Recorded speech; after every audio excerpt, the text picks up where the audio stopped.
Good afternoon, everyone, and welcome to the Alliance of Independent Agencies in the Hot Seat. I'm Clive Michon, Founder Director of the Alliance, and for non-members watching, the Alliance is the home of independent agencies where we support and promote the people and culture of agencies to enable each to perform to their very best.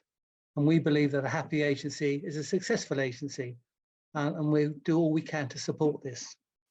So well-being of our people in our sector is critical. And this being Mental Health Awareness Week, it's great that our guest today is Andy Coulson, someone who knows a lot about managing mental health, and particularly from his own first-hand experiences, how to handle crises.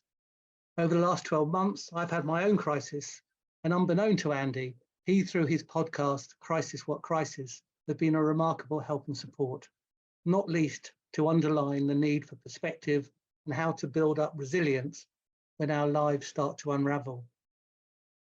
For those of you who don't know Andy's background, he's a former editor of the News of the World, who then became Director of Communications at 10 Downing Street when David Cameron was Prime Minister, and then resigned to address a string of legal cases that saw him become an inmate at Belmarsh Prison. But since then, Andy has set up Coulson Partners that advises leaders and businesses in crisis and reputation management, and as well as hosting nearly 70 Crisis What Crisis podcasts that interviews business leaders, politicians, and all manner of experts in how they handle crisis by way of their own experiences. So Andy, welcome, and thank you for being our guest today. It's a pleasure. Thanks for inviting me along, Clive, and good afternoon, everyone. So let's kind of start at the beginning. I believe, came from a family with an Air Force background. And I think you almost saw a career in the Air Force before you moved into journalism.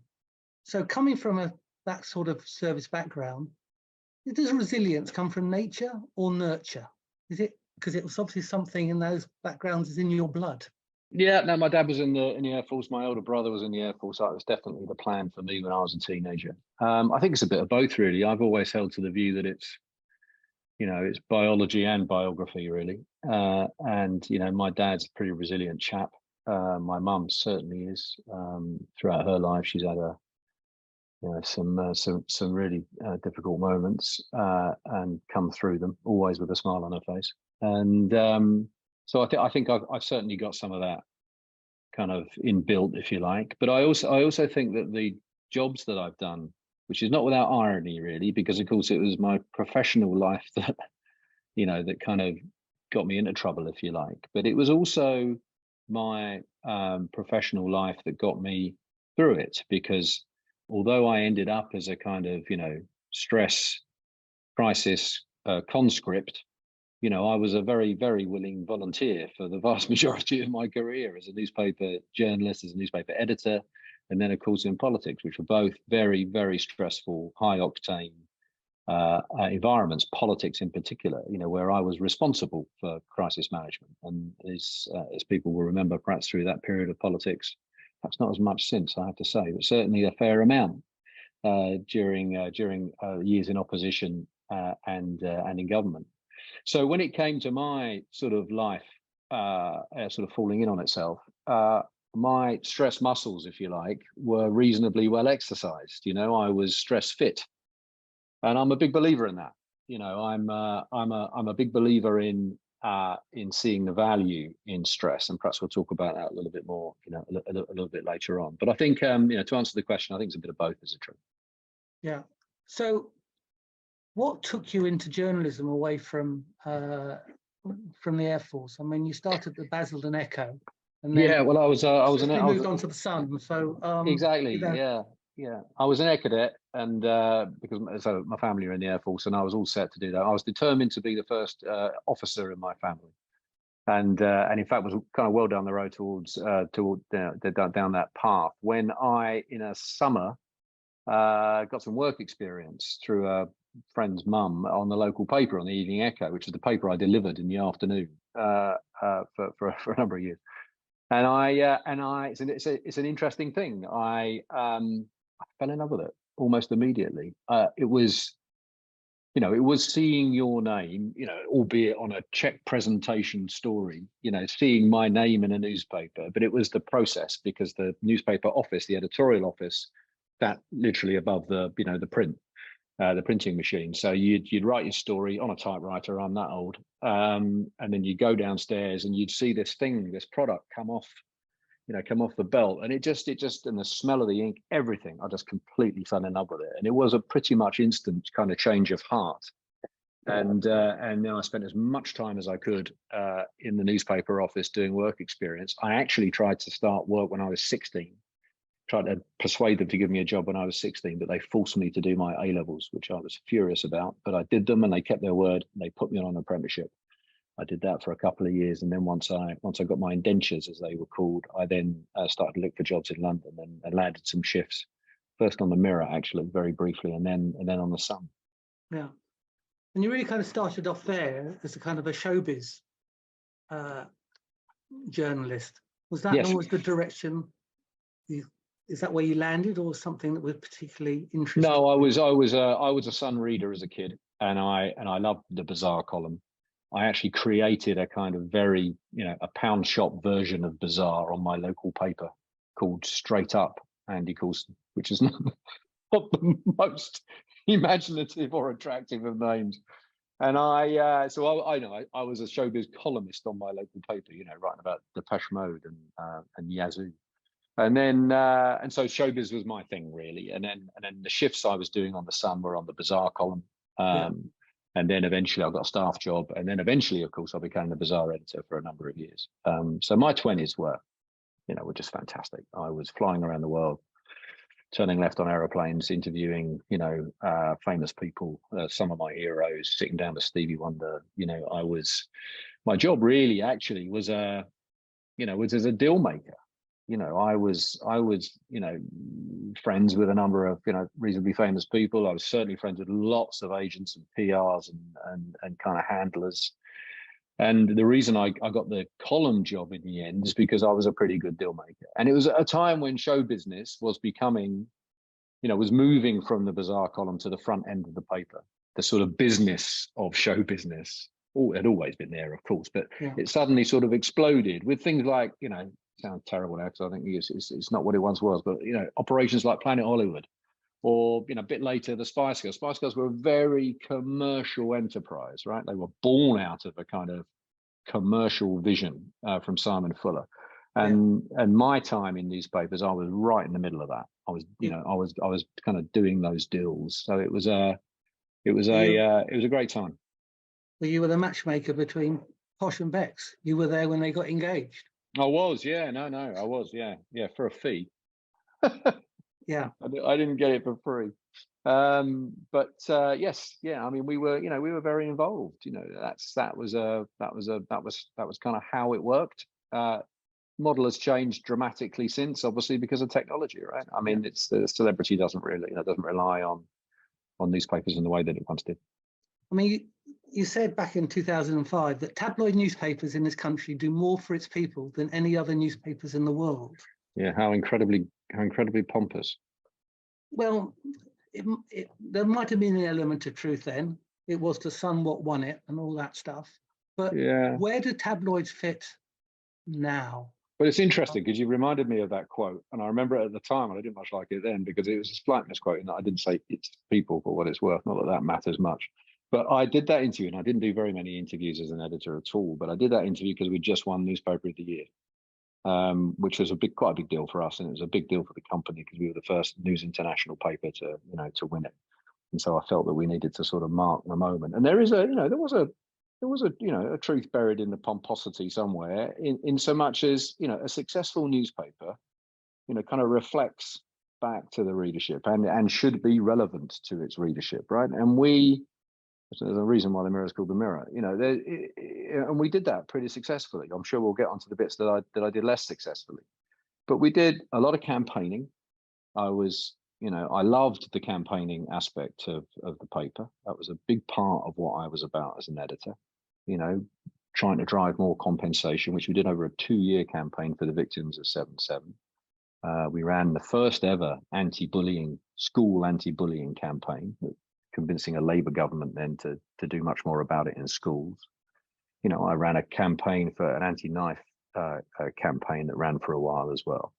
So we did a lot of stuff that was, you know, that was really very effective and that I remain pretty proud of. It's an interesting thing, and maybe we'll get into this in more detail, Clive. I don't know. I'll be led by you, but the danger when you go through crisis or when your life unravels in some way is that what you do is you take that kind of, you know, the failure, and along with it, you chuck everything in the bin, right? And so you chuck, I chuck all my newspaper time in the bin. And I got to tell you, I did for a while. I just didn't even want to think about newspapers, right? I was the editor of the News of the World for 4 years, and I spent 5 years talking about it, right? It's a fundamentally unhealthy thing to do, constantly looking back.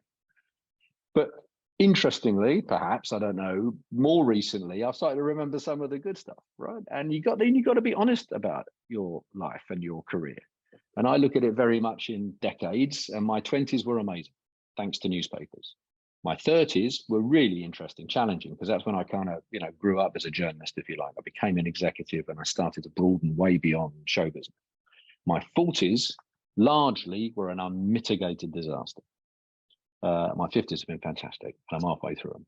So, you know, that's kind of how I look at it. And it's now that I'm sort of 55, I'm looking back at my 20s and I'm thinking, actually, you know, what a great job, and how lucky was I, and what a great time we had. But there were later, obviously, I'm sure we're about to get onto it. Yeah. You know, things were considerably more difficult, and I made a bag load of mistakes. Yeah, but in terms of the role that tabloids played then, as they do now with 24-hour news, do they have the same pulling power, or for that sort of campaigning stuff? No, they don't have this. They don't have the same pulling power, but they can still make a big difference, right? You will still see stories, and the Matt Hancock story that everyone will remember, not that long ago. That was a Sun exclusive, right? The problem that the Sun's got now, for example, it's not just the Sun; it's true of all newspapers, is that the Sun will break that story, and you've lost ownership of it immediately. Right? It's obviously, as soon as it goes online, you have totally lost ownership of it, and so there are many challenges for newspaper brands now, but that is one of them. Is how do you actually, in my day when you broke a big story, certainly on a Sunday, I had all day Sunday. I would hope certainly on Monday, people are still talking about the News of the World before it then turns into or kind of flows into the rest of the news week. You could have a degree of ownership. It's very difficult to do that now. So there's a technology problem, but I think there's also a relevancy problem. I think for a tabloid newspaper, humor is very important. Sport is very important. Showbiz is very important. All of those things are now, you know, have been disrupted. Let's put it that way, right? If you want to find the funniest headline on a certain story, you're going to get it pretty quickly now, aren't you, as a meme? And although the Sun can still, and other papers can still absolutely pull it out of the bag with something, you know, superb, the world is not waiting for it in the way that it used to. Yeah. That's for sure. Do you think of, you know, some of the famous tabloid stories of the past and some of the famous tabloid headlines of the past? They just wouldn't register in the way that they're able to do now. Right. So working in that sort of environment, tough world. I mean, you know, we're talking a lot about bullying now, and you worked in two areas where you worked for the two probably toughest bosses in the world, in terms of Rupert Murdoch and probably David Cameron in his own way. How does one manage to get things done in that world? And has Gen Z got to have a case in terms of saying life is too tough when things aren't being done the way their bosses want?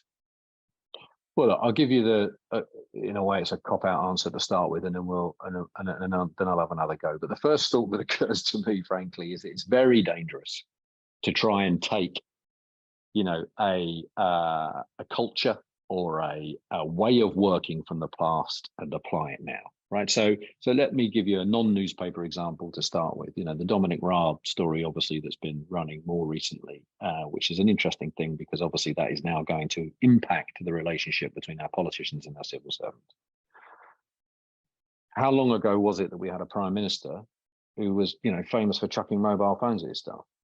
Right? Yeah. Not that long ago, actually, in political terms, a click of the fingers. but we're not doing that. And I think quite rightly, right? We're not trying to lift that culture and drop it into today and say, right, those are the rules that we have to live with. These things do change over time. And I think that the culture of newspapers that I was a part of, frankly, right, as an editor and as a journalist, the culture that I grew up in as a reporter is dramatically different to the one that we have now. And I think that is ultimately has got to be a good thing for a whole range of reasons. Of course we change, right? And so we should. But, you know, the culture of newspapers that I was in, that I grew up in, was tough. It was high octane. It was demanding. But I'll tell you what it also was. When you've got to look at the positives as well as the negatives, in my view, right? It was also a total meritocracy, right? No one ever stopped me in the corridors of News International and said, "Where did you go to school, sunshine?"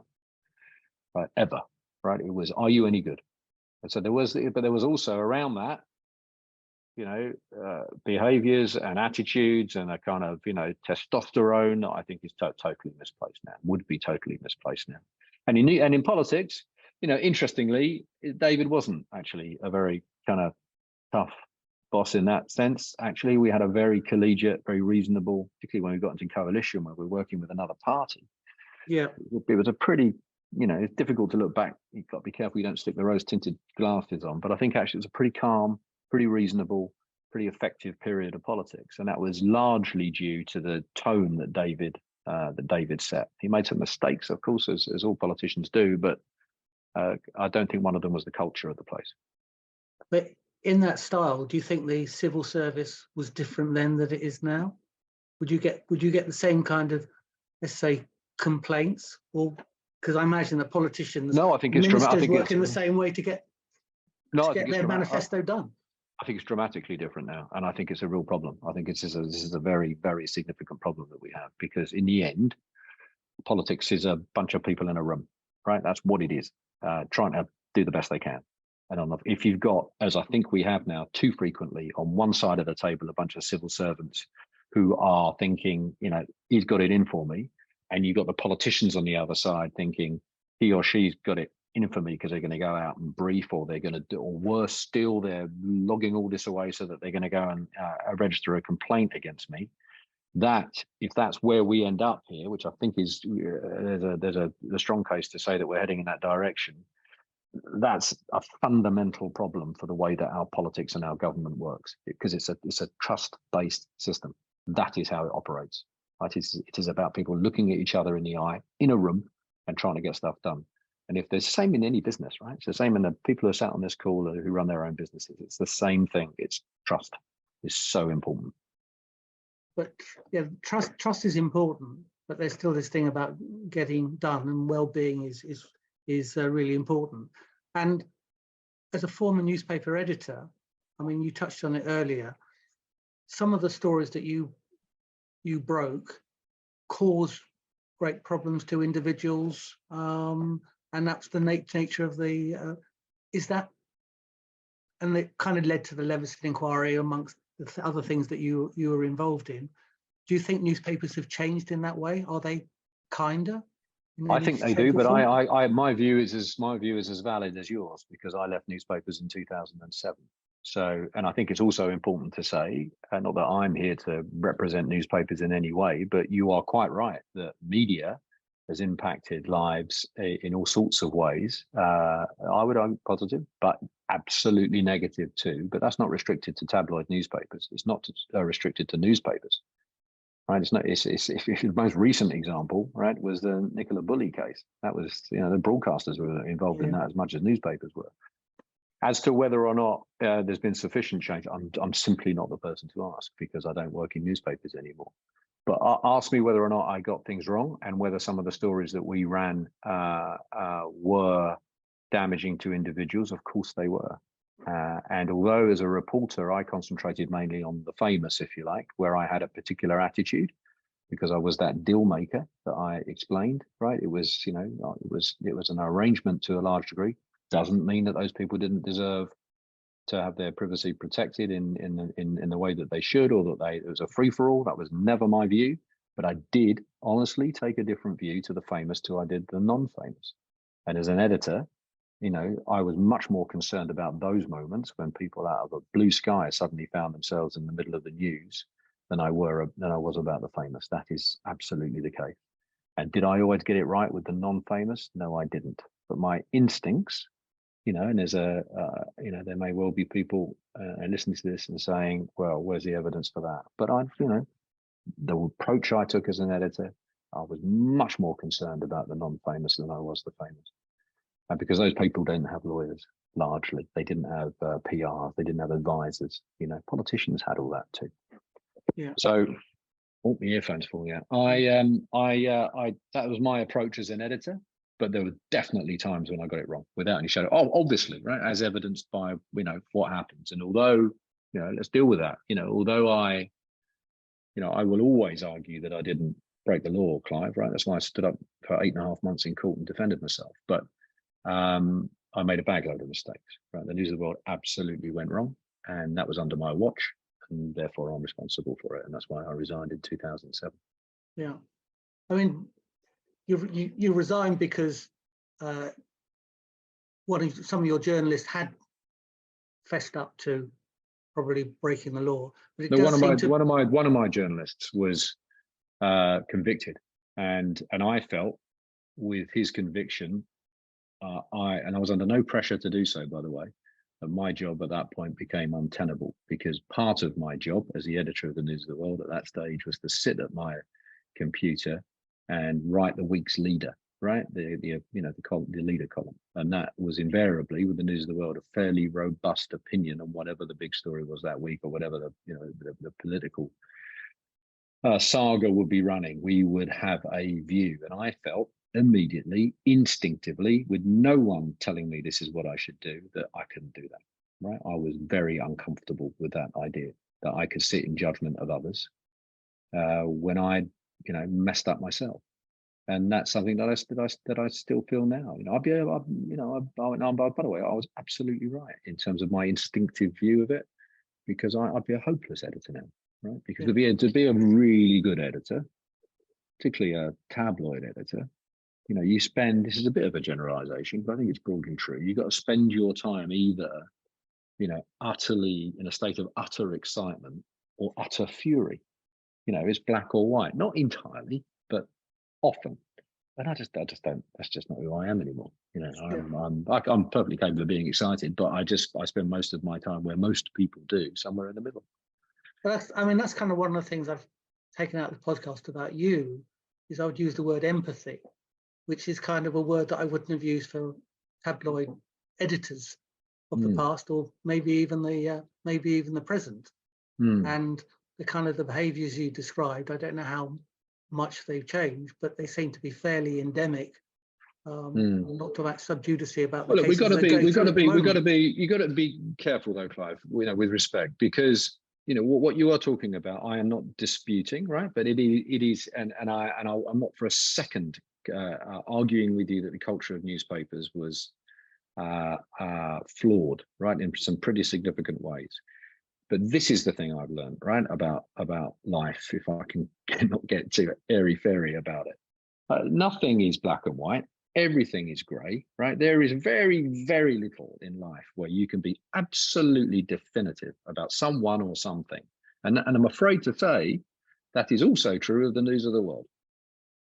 As uncomfortable as that might be for some people to hear, because I was there, right? And there was a sense of camaraderie amongst a lot of people. Right, this is one of the things that I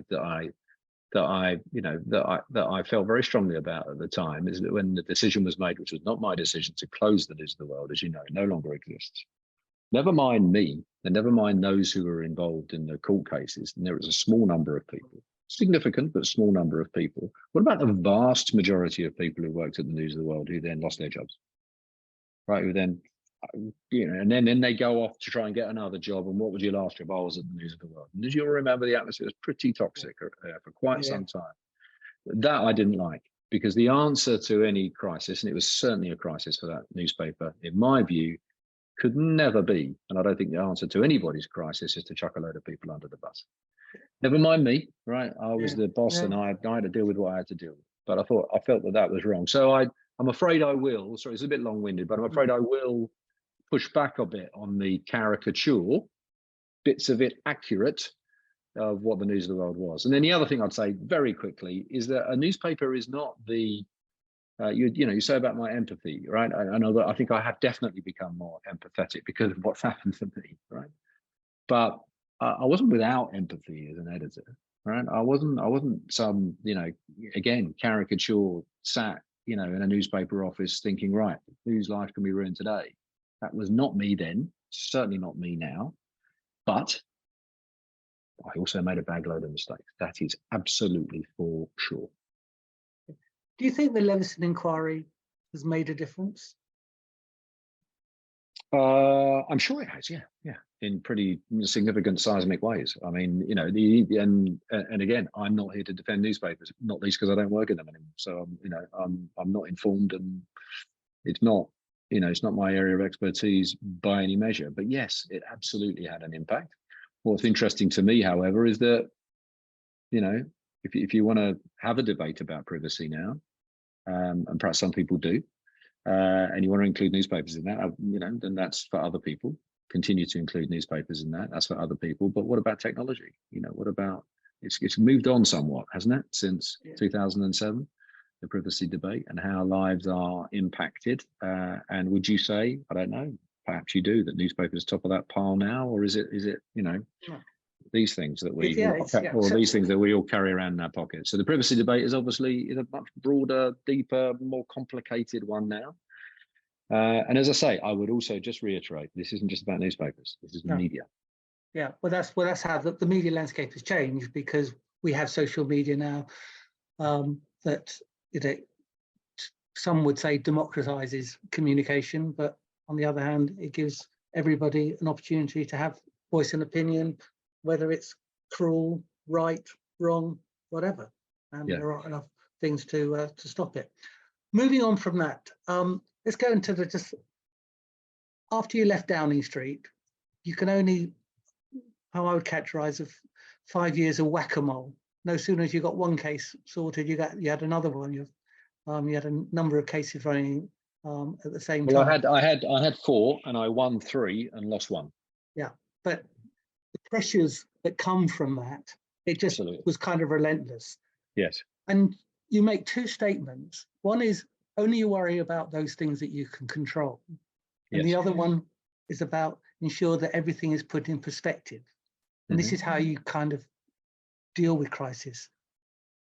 How do you attune your head, which often rules your heart, to get into that space? Well, control, let's deal with control first, because it is the key to it, in my view. And I failed miserably for the first year. So when I left Number 10, I had 6 months where actually I'd set up a business, and then things went properly wrong.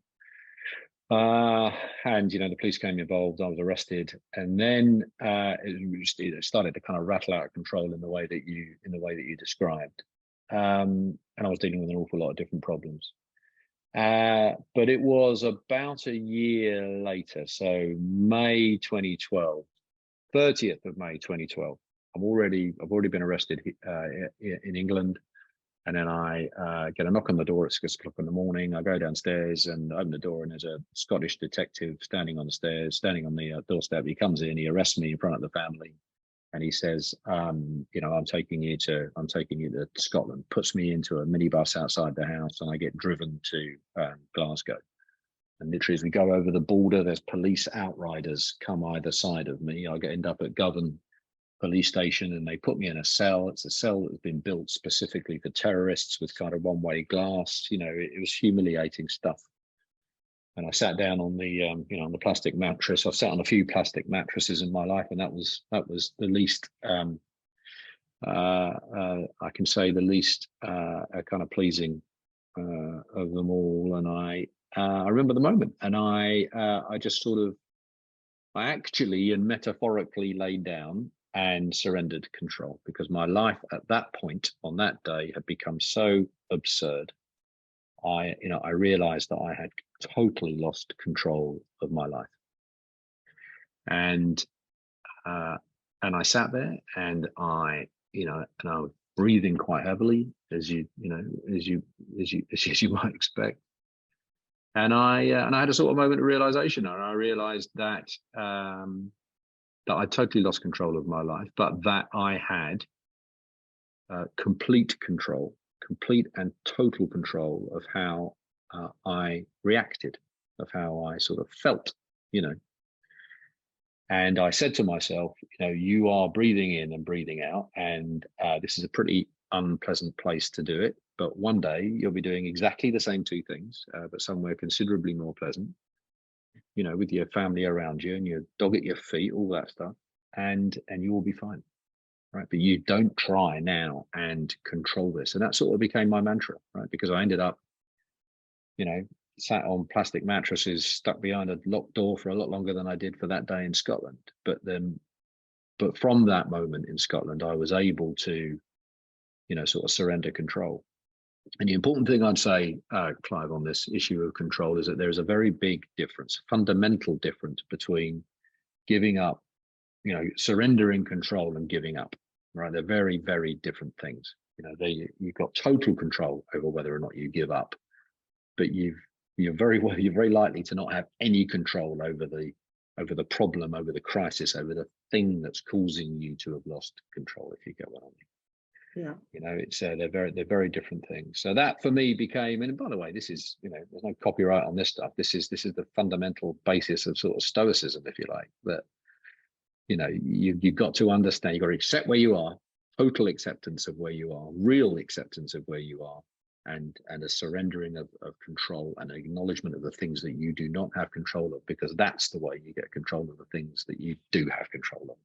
First thing you have control of is how you feel about it, and physically how you feel about it. The second point you made was perspective. That for me was much easier. So, we've all, I'm sure every single person on this call is not without the ability to find perspective in their lives, right? And my simple view is that if you or a loved one has been seriously ill, then you've had it far worse than I ever did, right? Cancer is a crisis, to put it really kind of, superficially, but it's true, and I was always able to say that about myself, and I'd had other crises in my life before this happened. When my second son was born, we had a terrible 3 weeks, which he came through, thankfully, but it was far worse than that, much shorter. But in terms of its actual impact on me and my wife, far worse, different order when we thought we might lose him. So, it's perspective for me is an easy thing. It's a bit of a cliche, but it's a cliche for a good reason, in my view. But you had to go backwards to go forwards. You had to have that year when you seem to have reached a rock bottom. I think so. I mean, I don't know whether or not you can get to the control thing quicker than I did. It took me a year, I would say. But one of the things I hope, actually, by sort of chatting about this stuff a bit more, is maybe if someone hears this, or hears the pod and they find themselves in trouble, maybe they can get there a bit quicker than me. That would be lovely, because I absolutely do believe that is the core, that is the absolute core of getting through. And and I feel very strongly, not recovering, right, not getting back to where you were. This is the joy of crisis, health aside, but certainly not prison aside. Health aside, is that it will give you the opportunity, if you want to take it, to end up somewhere better than you were before. And it absolutely has done that for me. I am considerably happier now than I was before my life unraveled. Which makes a difference. Do you believe in talking to people? Did you seek counselling? Yes, I'm a big believer in counselling, and I've had some fantastic counsellors and help. I've got a guy that I still use now, still talk to him occasionally, Ron, up in Scotland. He's just fantastic, and has been a brilliant help for me. So I'm a big believer in it. Yeah, big believer. And in organisations, because we'll come on to Coulson Partners, deals with. I mean, we as an organisation, the Alliance, we run our own mental health first aider programme. We believe that all our members should have mental health first aiders within their agencies.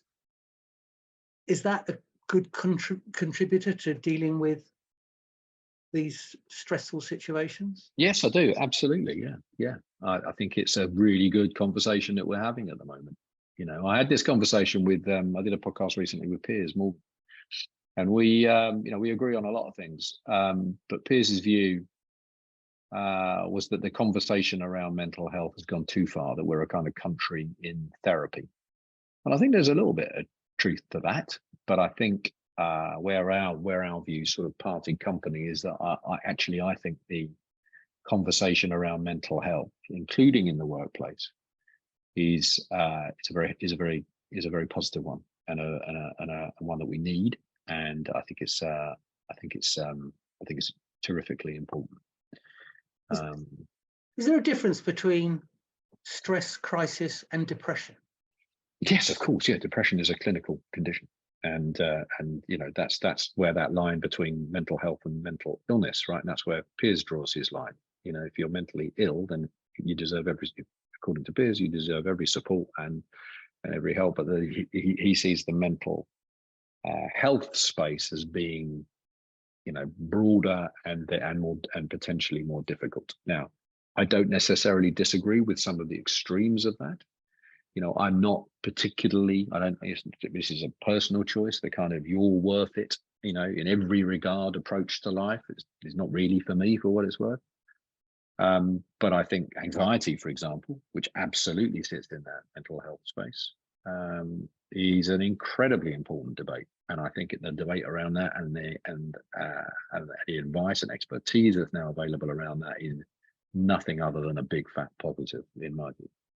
And what is it that makes our world today more stressful? Why are the Gen Zs, and I don't like to kind of pass people necessarily in that way, but some people of a certain age, why are they more susceptible to that than we were for people in their mid-40s to mid-50s? Well, two things. I think one, technology. I think these things that all of us carry around in our pockets, as I said earlier, the other impact of that is that they are kind of envy machines. They're kind of, they are engines of bitterness and and the fear of missing out and all that stuff. Being a teenager now, and I've got a teenager as well as two slightly older sons. I think it's, trying to navigate all that stuff now as a young person is incredibly difficult. And I do not think that those computers, which is what we should call them, because they're not phones, no one uses them as phones. They are mini computers that we carry around, are pretty dangerous things when set properly free on a young person. Number one, but on the other side of the coin, I think that we have a bit of an aversion to stress now from a societal point of view, and I'm a fan of stress, as I've mentioned earlier. Right, that stress actually helped me because my stress muscles were reasonably fit when I needed them. And I think that we do have a tendency to run away from stress, to discourage it, and I think that's wrong. I think we should be embracing stress a bit more than we do. I think that it's part of being a human being. Actually, if you're able to use stress in the right way, I think it's medically proven that it will kind of, reduce inflammation. It will improve your memory. It will, it's a good thing when well managed. And I think we should be encouraging people to manage their stress better than we do and embrace it rather than run away from it. Yeah. We're welcoming you back in October for the Festival of Happiness, which is a day devoted to well-being. So we're going to talk more about your about approach to resilience. But just as a kind of an idea from all the nearly 70 interviews that you've done, what have you taken out in terms of learning with stress from all the people you've spoken to? There's been some pretty inspirational cases. Yeah, it's been a goldmine for me. It really has. Never mind just the kind of process of being able to sit with someone fascinating and talk to them, which in itself is very kind of rewarding. Almost every one of the interviews I've got something out of, a piece of insight. The last piece, just to pluck the one that was the sort of most front of mind for me. I did an interview with Rory Stewart, and who was very compelling, brilliant talker and very self-effacing, self-reflective individual. And he came up with a phrase that I'd never heard before, in terms of in the context of crisis management, and that was crisis management by cliche. And he was telling a story how he became a deputy governor in Iraq, or an Iraqi province, in his late 20s. As he says himself, it was ridiculous that he was put in charge at that age. And he was in charge of a compound that included diplomats and their families and their children. And they came under attack, proper attack, mortar attack. And he had to get people out of the compound. And he said he fell into the trap of sort of being the star of his own movie, right? So it was kind of, right, I'm in charge, women and children first. And he put all those women and children into some cars and sent them out of the compound. And they came under immediate attack themselves, the vehicles. And it's only because those vehicles were sufficiently armored, which he didn't actually know at the time, that those people survived. He says, I could easily have sent those people to their deaths, very easily, because I was kind of, crisis managing by cliche. I thought that was fantastic, because I've seen that happen myself. I've seen that happen time and time again. Happens a lot in politics in particular, that people suddenly decide, oh my God, the cameras are on. This is how I should behave, and it's not the way to approach crisis. Yeah. Moving on, I mean, the people on the call and our members are kind of all entrepreneurs, and you're mixed with entrepreneurs. I was really interested that you described a number of your fellow inmates as being entrepreneurial. Yes. And part of your role at Hollesley Bay, when you got moved to an open prison, was you described it as being kind of like an apprentice, or yeah, we did. We actually did Dragon's Den presentation. Dragon's Den, yeah. What is it that's in the? See, sometimes they say that entrepreneurs, you could go one way and you could be highly successful. You go another way and you could end up in prison. You could be. What is it that you saw in them that perhaps took them one way, but you saw a common feature in some of the other successful entrepreneurs who stayed on the right side of the law? Well, actually, the most interesting kind of entrepreneurial conversation that I had wasn't in Hotseat Bay. It was in Belmarsh, right? So I was in a high security prison for 2 months, and I was only supposed to be there for the weekend, but I was there for some time longer. And I had a lot of conversations with some pretty serious, fellow inmates who were serving pretty serious, pretty long sentences. And I remember walking around the yard one day with a young lad. He couldn't have been any more than 22 or 23, and he was serving a 25-year sentence, right? So he was going to be in prison longer than he'd been alive. It's quite a thing when you think about it. And he was there for drug offences, but he was also there for some crimes of real violence. We walked around the yard anti-clockwise, as interestingly every prisoner in the world does. Do you know why? No idea. Everyone walks anti-clockwise. Interesting though. And I, because I'm a journalist by trade, I wanted to chat to people, so I effectively kind of interviewed him as we walked around. And he described, and I got him to describe his sort of business model, and he used words like my market, and it certainly talked about his pricing, and then talked about his brand. And that's where it kind of started getting a bit dark, because fundamentally he saw it as a kind of brand imperative for him, that people understood that he was not someone to be messed with, right? So his violence, in his view, was almost kind of commercially driven, right? I've got to kind of show myself to be that person, because that's otherwise my business won't work. And he was he was whip smart, right? This was not an uninteresting conversation. He was not without eloquence, and the way he described his business was very sort of salesy, if I can put it that way. And then there's that parting of the ways when that when he's talking about a brand, that's heading in a very dark, very dangerous direction. And that was fascinating to me. And there were people at Hoseley Bay in an open prison who'd been at the end of those really long sentences, people who were considerably older. I was talking to fellows who were in their 60s who were, going out after 20, 25-year sentences.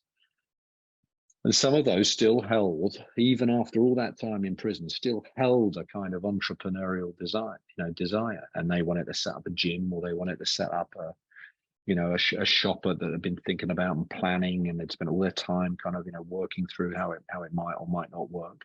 And I also had the other interesting thing, which is not really on the entrepreneurial point, but the other issue that was a main conversation for me with those people was, do I tell people that I now have a criminal record? And of course, you're obliged to for a certain period of time until your sentence is spent. But there were also kind of, how am I ever going to get going in this? How am I ever going to be able to kind of, construct a constructive or positive life for myself when I've got this thing on my back? And if you've got a very long, very serious sentence that you've gone through, then that's very difficult to manage. But there are lots of lads and women with much shorter sentences who have got that exact same problem. And that's quite an interesting dilemma, right? It's how do we, because I think work is the answer to all of this, right? It's got to be purpose. It's got to be, those people coming out of open prisons after very long sentences have got to be able to work, because that's how you reconnect family. That's how you get the whole thing back together, and the prison guards that I talked to at Hoseley Bay, their biggest frustration was that these people will go out the gate of the open prison and then never hear another word, never found out what worked, what didn't work, who was a success, who was a failure. All they would see is the people coming back around and ending up, some of them, not all of them, obviously, some of them ending up back in prison again. So it's fascinating, right? It was, I would not recommend it to anyone. But it was not without its fascinations. Well, so one of the things that you describe your time in prison as being boredom, just it's mind-numbing, yeah. And from what you're saying is in terms of dealing with it, is there a better way in terms of to use that time in terms of? Yeah, because I had two very different experiences. I had Belmarsh, which was mind-numbing, and not least because the prison was pretty between governors and pretty dysfunctional at the time. And they just kept us locked up the whole time. So I was doing time, not every day, but some days, 20, 22 hours in the cell, which is, more daytime television than is healthy for any individual. But the Hoseley Bay experience was very different because they put me to work. And so I was an education orderly, and they literally, day I arrived, governor pulled me to one side and said, "You're going to work." And I couldn't have been more delighted, because that meant I had some purpose in my day. And, obviously, what you want to do when you're in prison is get through it as quickly as possible. And when you are working, when you have a purpose, then time goes quicker. Would you employ somebody with a criminal record? For sure, yeah. I'd want to talk to them. I'd want to know the story, and I want to look them in the eye, as you do with any prospective employee. But yeah, for sure. I have done actually in a previous life. So brings us on to kind of Coulson Partners. How would you describe the work that you do now, which has brought all of your experiences to enterprise? Yeah, well, we're a strategic advisory firm. Boutique is the word that people use. I can't stand it, but I've yet to find an alternative.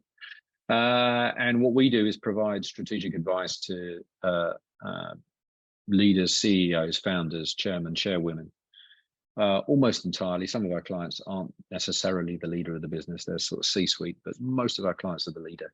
And what we focus our work on really is reputation, but reputation with a purpose. So that's not to be famous. We're not PRs in that sense. And nor is it kind of, on the lobbying side of public affairs. We don't get involved in any of that. But what we help our clients do is, forge the reputation that they need to be able to do the things that they want to do with a purpose, either from themselves or more likely for themselves and for their businesses, because we work with a lot of entrepreneurs. So those two things are often combined, right? And that is one aspect of that is very similar to what I did, in my work with David Cameron, right? I was a conciliary, if you like. I kind of closed the door. Let's look at all the problems and let's try and map some solutions for them. And I do that kind of work. We do campaigning, because I touched on that from the News of the World days, but we're very effective campaigners. I work with a guy called John Stiefel, who's the managing partner. John was a deputy editor of the Daily Mail for 10 years, ran some of the most impressive, impactful campaigns that you'll have seen in popular newspapers. And the final piece is crisis, right? So we are You know, we are a crisis management firm, and we have a particular way of handling crisis that absolutely comes out of my experience, some of the things that we've been chatting about here. And then there's the services that sort of sit underneath that. So we do a lot of content as well. So websites, films, you know, speeches, that kind of stuff.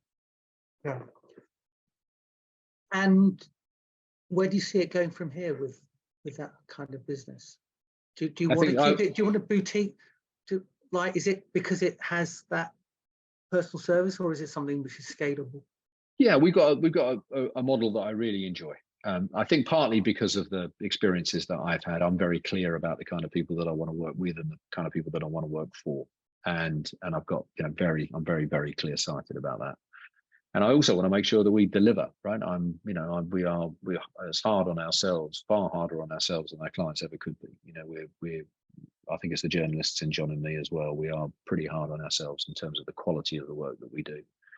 But we also have, aside from the employed team, I have this lovely network, growing network of associates around the business who I don't employ, but who will come in according to the project. And these are very senior, serious people who've lived pretty impressive professional lives, from chief execs of biotechs to Murdoch McLennan used to run the Telegraph, is an associate of ours and a senior advisor for us, amazing man.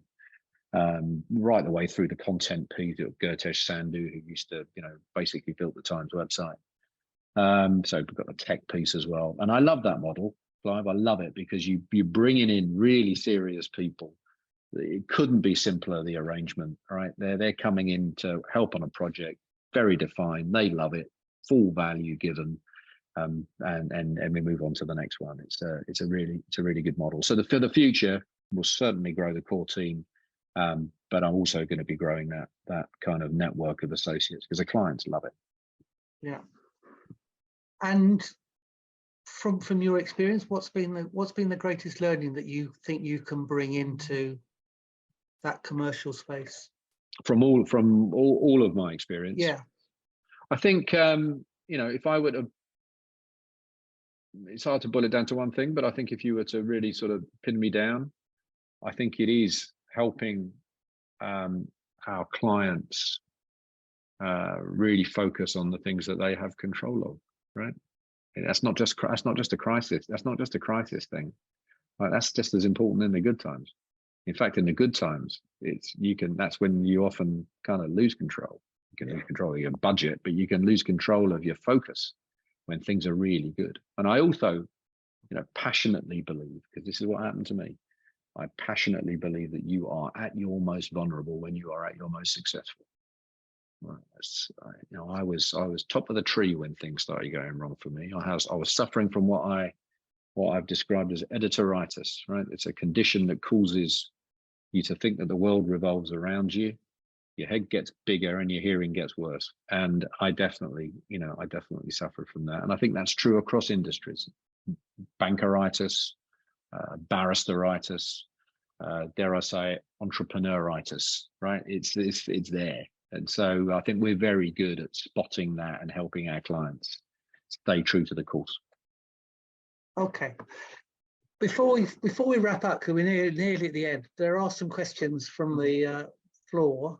Clearly, this being a marketing and advertising group, how concerned were you as an editor about the possible reaction to a story from advertisers? Yes and no, really. I mean, I'm responsible for the whole product, so of course I want it to be a commercial success. Most of my time, frankly, in newspapers, and this is not the case now, I trust you, because the balance of power has shifted so dramatically. But when I was in newspapers, I was still able to argue with the advertising department.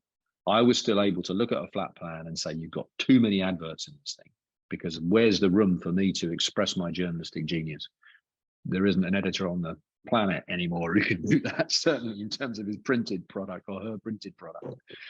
So the dynamic was very different. So but I was always concerned, and I was pretty commercial, right? I wanted to make sure that the paper was successful. So where I could build relationships, I would. But what we'd never do, there was a proper church and state. What we'd never do is not run a story because we were terrified of scaring the life out of an advertiser. And never once was I asked to not run a story because an advertiser wouldn't like it. Right. Another question around, and it's not about the royals, but it's about their expression about don't comment, don't explain, don't complain. Is a no comment a best way when you're in the eye of a storm to deal with media? Can be, you know, because one of the things that I think I'm able to bring to my clients now, and it can be reasonably high risk as a consultant, right? I will often say you're not in crisis. They'll say to me, I need crisis management, and I'll be saying you're not in crisis. You've got a problem, and it's, you know, it might be a reasonably significant one that requires some work, but don't call it a crisis, because by calling it a crisis, you're making it so much worse. Yeah. And you know, the words you use when you're in crisis are so important. And I will often say doing nothing is the answer, and that is also a problem for people in my line of business, because how do you get value set against telling someone not to do something? Yeah, no, but it can often be the most valuable thing you say to someone, right? Is, you know, no. I heard this expression this morning, Clive, which I'm sure everyone on this call, I'm sure I'm very late to the party on this particular expression, but I loved it. But no is a sentence. Yeah. Yeah, no, it's a very powerful word, and I think that's great. And less is more is another one of yes, indeed, which we try to do. Look, we've got a couple of minutes left. I mean, you talked about some of the guests, and I was particularly struck because, you know, he's a contemporary of yours in terms of Piers Morgan, and obviously you've got a good relationship, but almost feels like two different characters. There couldn't be. Almost. You know, his line. Well, he's an Arsenal fan to start with, so that drives awesome carriage between us. Yeah, but you're a Spurs fan, so exactly. We carry our crosses. So that's a whole different story. But his fan was, if you get punched, you punched him harder. Now, obviously, that's kind of a metaphorical, although he did say sometimes that's still the way to do it, as Jeremy Clarkson found out. Yes. But is it to fight back in that way, metaphorically? Well, my experience is it a fight back? Yeah.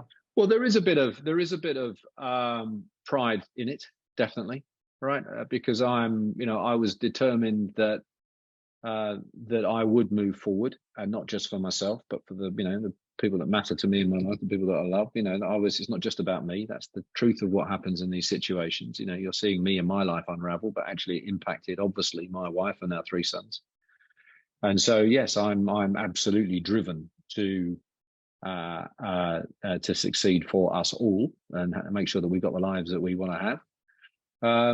But I think that's the other thing that we perhaps haven't touched on here, which I think is crucial in all this, is is avoiding bitterness, right? And that is, whether it's justified or not, right? So let's put that to one side. But bitterness is the absolute bullet you want to dodge, right? Because I haven't worked out, maybe others can, I haven't been able to work out how you have that kind of aggressive, vengeful attitude whilst not being bitter.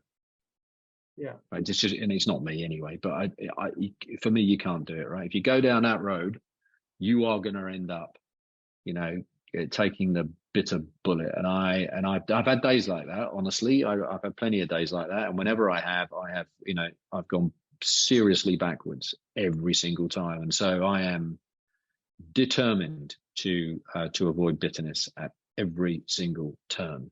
And that can be challenging. Yeah. It is for everyone, but I've found that is the key. That is the absolute key. Okay. Just got one other comment. Someone's obviously looking over your shoulder as opposed to just looking at you, which is that's not a good sign. Is that a Mark Vesey poster behind you? Yes, it is. Yeah, and it's the well spotted, whoever that was, and that is it's all soul and funk albums. Right. Is that your? He's a clever man. Yeah, no, I love it. He's a smart fella. And okay. It's a nice piece of art. It's it's a nice piece of art, and that's your chosen kind of music taste, is it? Oh, I'm an Essex boy. I can't help myself. Right.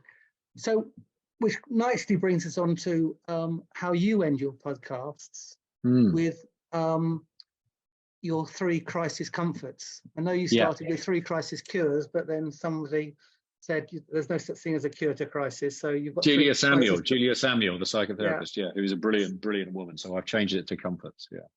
So what are your 3 comforts? And for those of you who don't know, it can't be somebody living. It has to be exactly, inanimate. What are your 3 comforts? Exactly. Well, I have to tell you, Clive, because I've kind of been interviewed from my own pod. I got Jane Moore to interview, who's a friend of mine, and obviously I had to give my 3 there. So they were Dickens, because I like the crisis comforts as they are now to be as specific as possible. It's quite a challenge sometimes, because where we normally end up is, running or, spending more time in nature. But mine I tried to make specific. So a book, Pickwick Papers from Dickens, because it's I read it actually again when I was in prison. It's because it's got everything in it. It's got newspapers, it's got law, it's got politics, it's got absolutely everything in it, and it's fantastic read. I loved it. We used to say about the news of the world, all human life is here, but actually Pickwick Papers.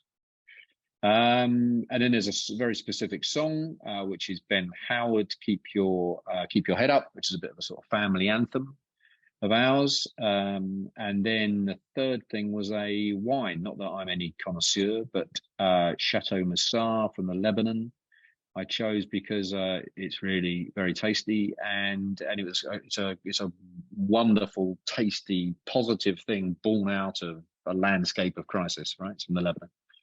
So those were my 3. So sitting down with a book and a nice glass of wine and the rest of it, all the world's problems are put to rights. Yeah, exactly. Yeah. Which kind of, there's kind of one question I've got, because listening to people you speak to, why haven't you written a book? Everybody writes a book. Yeah. Well, I had the when I first sort of emerged from all my troubles and dealt with Scotland, got acquitted in Scotland, and I was able then to really start thinking about what's next. I had an offer actually to write a book, and I just chose not to. For me, it was a simple choice. You either write the book and do that thing, and tell your stories and tour the TV studios and make yourself even more bloody infamous, or you put yourself to productive use, which is a more difficult road, to be honest, the slower road.